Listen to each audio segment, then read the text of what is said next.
नमस्कार फ्रेंड्स, कैसे हैं आप सब। आशा करती हूँ सभी बहुत अच्छे होंगे। मैं पूजा वेलकम करती हूँ आपका आपके अपने यूट्यूब चैनल अंकित वास्तु ज्ञान में। फ्रेंड्स, जैसा कि हम सभी जानते हैं, कल यानी कि 10 दिसंबर को प्रदोष व्रत रखा जाएगा। ये व्रत इस बार रविवार को पड़ रहा है, इसलिए ये रवि प्रदोष व्रत कहा जाएगा। प्रदोष व्रत कई कष्टों को दूर करने वाला व्रत बताया गया है। पौराणिक कथाओं के अनुसार इस व्रत के बारे में बहुत चर्चा की गई है। भगवान शंकर को ये व्रत समर्पित है। ये व्रत करने से जीवन में सुख समृद्धि आती है। इस व्रत से जुड़ी एक कथा है जिसे व्रत में सुनने का विधान है। आज मैं आपको इस वीडियो के माध्यम से वही कथा सुनाने जा रही हूँ।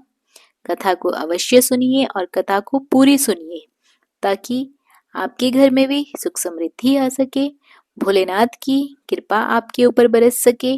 प्रदोष व्रत कब है, क्या महत्व है इस व्रत का, क्यों रखा जाता है, इस पर हमने डिटेल वीडियो अलग से बनाया हुआ है।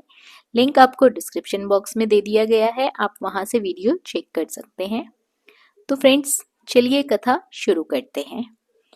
एक कथा के अनुसार भागीरथी के तट पर ऋषियों ने विशाल गोष्ठी का आयोजन किया। इस सभा में व्यास जी के शिष्य पूर्णावेता सूत जी महाराज भी पधारे। सूत जी को आते हुए देखकर सभी ऋषि मुनियों ने उनका आदर सत्कार किया। इसके बाद उन्होंने इस व्रत की कथा सुनाई। एक गांव में गरीब ब्राह्मण रहता था।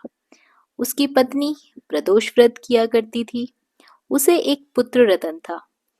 एक समय की बात है कि वह पुत्र गंगा स्नान करने के लिए गया, लेकिन रास्ते में ही चोरों ने उसे घेर लिया। चोरों ने पुत्रों से कहा कि हम तुम्हें मारेंगे नहीं अगर तुम हमें अपने पिता के गुप्त धन के बारे में बता दोगे। बालक ने चोरों से कहा कि हम लोग तो बहुत गरीब हैं, हम दीन दुखी हैं, हमारे पास धन कहाँ से आया। चोरों को उसकी बात पर विश्वास नहीं हुआ। उन्होंने पुत्र की पोटली छीन ली और पूछा, इसमें क्या है। बालक ने कहा, इस पोटली में तो मेरी माँ ने मेरे लिए रोटियां दी हैं। यह सुनकर चोरों ने अपने साथियों से कहा कि क्या ये सच कह रहा है। ये तो सच में ही रोटियां हैं, ये तो बहुत गरीब है। चोरों ने उस बालक को छोड़ दिया। बालक घूमते घूमते एक नगर में पहुंच गया। नगर के पास एक बरगद का बड़ा सा पेड़ था। उस पेड़ की छाया में बालक वहीं सो गया।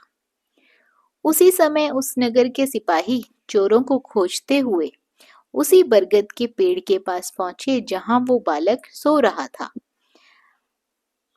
सिपाहियों ने बालक को चोर समझकर बंदी बना लिया और राजा के पास ले गए। राजा ने भी उसे कारावास में बंद करने का आदेश दे दिया। काफी समय बीत जाने के बाद जब बालक घर नहीं लौटा तो उसकी माता को बड़ी चिंता हुई। उसके पिता को चिंता सताने लगी। फ्रेंड्स, आशा करती हूँ आपको ये कथा पसंद आ रही होगी। कथा अच्छी लग रही है, भोलेनाथ की कृपा आपके ऊपर बरस रही है, तो आप वीडियो को लाइक जरूर कर दीजिए ताकि मुझे भी पता लगे कि आपको ये कथा पसंद आ रही है। आगे की कथा इस प्रकार है। अगले ही दिन प्रदोष व्रत था। बालक की माँ ने विधि पूर्वक प्रदोष व्रत किया और भगवान शिव से अपने पुत्र की रक्षा हेतु प्रार्थना की। भगवान शिव ने उसकी प्रार्थना स्वीकार कर ली। उसी रात भगवान शिव ने उस राजा को स्वप्न में आदेश दिया कि ये बालक चोर नहीं है, इसे प्रातःकाल ही छोड़ दीजिए, अन्यथा उसका सारा राज्य नष्ट हो जाएगा। सुबह होते ही राजा ने शिवजी की आज्ञा अनुसार उस बालक को कारावास से मुक्त कर दिया, यानी कि छोड़ दिया। बालक ने अपनी सारी कहानी राजा को सुना दी। इसके बाद राजा ने अपने सिपाहियों को आदेश दिया कि उस बालक के घर जाओ और उसके माता पिता को लेकर आओ। अब उस बालक के माता पिता को राज दरबार में बुलाया गया। दरबार में पहुंचते ही बालक के माता पिता बहुत डर गए थे। तो राजा ने कहा कि आप भयभीत ना हो, आपका बालक निर्दोष है। ये कहकर राजा ने ब्राह्मण को 5 गांव दान में दे दिए। इसके बाद भगवान शिव की कृपा से ब्राह्मण का परिवार आनंदमय सुख समृद्धि के साथ रहने लगा। तो फ्रेंड्स, जिस प्रकार भगवान शिव की कृपा ब्राह्मण के ऊपर बरसती रही, उसी प्रकार जो भी यह प्रदोष व्रत करता है, कथा सुनता है, भोलेनाथ उनके ऊपर भी अपनी कृपा बनाए रखते हैं। आशा करती हूँ भोलेनाथ की कृपा हम सभी के ऊपर बरसती रहे, हम सब उनकी छत्र छाया में यूं ही रहें।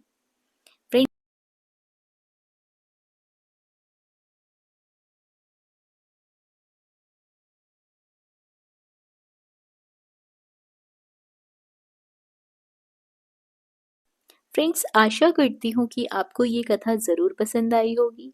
यदि आपको ब्राह्मण की ये कथा पसंद आई है और आपको इस तरह की कथा कहानियाँ अच्छी लगती हैं और साथ ही आपको व्रत त्योहार से जुड़ी जानकारियाँ अच्छी लगती हैं, तो आप चैनल को सब्सक्राइब कर लीजिए, साथ ही बेल आइकन के बटन को दबा दीजिए ताकि हमारी आने वाली वीडियोस की नोटिफिकेशन सबसे पहले आपके पास पहुंच सके। हम अगली वीडियो में फिर हाजिर होंगे नई जानकारियों के साथ। धन्यवाद।